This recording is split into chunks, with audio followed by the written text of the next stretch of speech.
अस्सलाम वालेकुम प्यारे बच्चों। आज की हमारी कहानी का नाम है एक लोमड़ी और गीदड़। एक जंगल में एक गीदड़ रहा करता था। उसे एक दिन बहुत तलाश करने के बावजूद कुछ खाने के लिए नहीं मिला। भूख से परेशान होकर ये सोचते हुए आगे बढ़ता गया कि उसे कुछ न कुछ जरूर मिल जाएगा। इसी दौरान इसके करीब से एक लोमड़ी गुजरी, जिसे देखते ही इस गीदड़ ने उस लोमड़ी पर हमला कर दिया। गीदड़ के हमले से लोमड़ी घबरा गई, लेकिन उसने इत्मीनान की सांस लेते हुए कहा, क्या दोस्त, तुमने अचानक मुझ पर हमला कर दिया। मैं तुमसे बचकर कहाँ जा सकती हूँ। ये सुनकर गीदड़ कहने लगा, अरे मक्कार लोमड़ी, मैं तुम्हारी होशियार भरी बातों में नहीं आने वाला हूँ। तुम मेरे हाथों पकड़े गए। मैं बहुत खुश हूँ और मैं तुम्हें किसी हाल में छोड़ने वाला नहीं हूँ।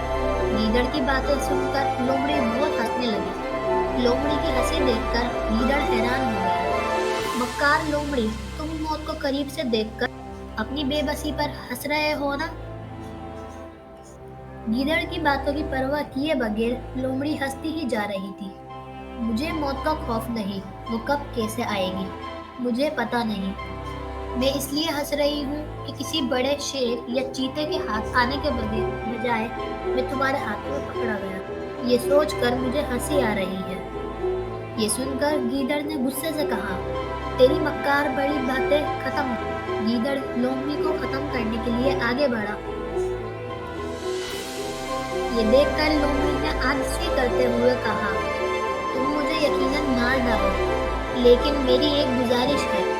मेरे बच्चों को मक्खन बहुत पसंद है और मैं मक्खन लाने के लिए निकली हूँ। वो भूख के मारे मेरा इंतजार कर रहे होंगे। तुम मुझे कुछ देर के लिए छोड़ दो, मैं उन्हें मक्खन देकर आऊंगी। इसके बाद तुम मुझे अपनी मर्जी से मारकर खा लो। लोमड़ी की बातों पर गीदड़ ने कहा, मक्खन वो कैसा होता है और वो कहाँ मिलेगा।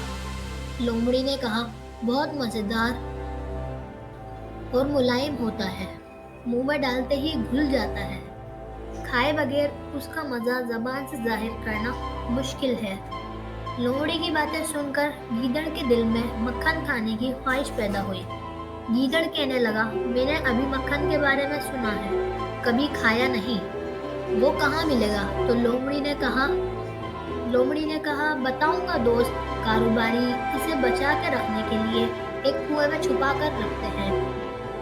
मैं जाकर तुम्हारे लिए और अपने बच्चों के लिए लेकर आती हूँ। इसकी बात सुनकर गीदड़ सोचने लगा कि मैं इसकी चालाकी भरी बातों में नहीं आऊंगा।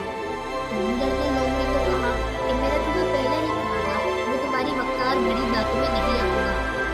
तुम मक्खन की बात कहकर यहाँ से भागना चाहते हो और सारा मक्खन खुद खा जाना चाहते हो। मैं इतना बड़ा बेवकूफ भी नहीं हूँ, मैं भी तुम्हारे साथ चलता हूँ। चलो, इससे बेहतर और क्या होगा। लोमड़ी कहने लगी। लोमड़ी और गीदड़ एक साथ जंगल के रास्ते उस कुएं तक जाने लगे। तो लोमड़ी उस गीदड़ को एक कुएं के पास लेकर आ गई। लोमड़ी कहने लगी, इस कुएं के अंदर ही मक्खन है। इस कुएं में एक रस्सी बंधी हुई थी और उसमें 2 बाल्टियां लगी हुई थी। उसमें से एक बाल्टी में वो लोमड़ी बैठकर नीचे उतर गई। लोमड़ी ने गीदड़ को कहा, यह बहुत भारी है और बहुत बड़ा भी है, तुम भी दूसरी बाल्टी में बैठकर नीचे आ जाओ। जैसे ही वो दूसरी बाल्टी में बैठकर नीचे उतरा, तो दूसरी बाल्टी जिसमें लोमड़ी बैठी थी वो उसके वजन से ऊपर आ गई और वहां से निकल के भाग गई और वो गीदड़ नीचे डूब कर मर गया।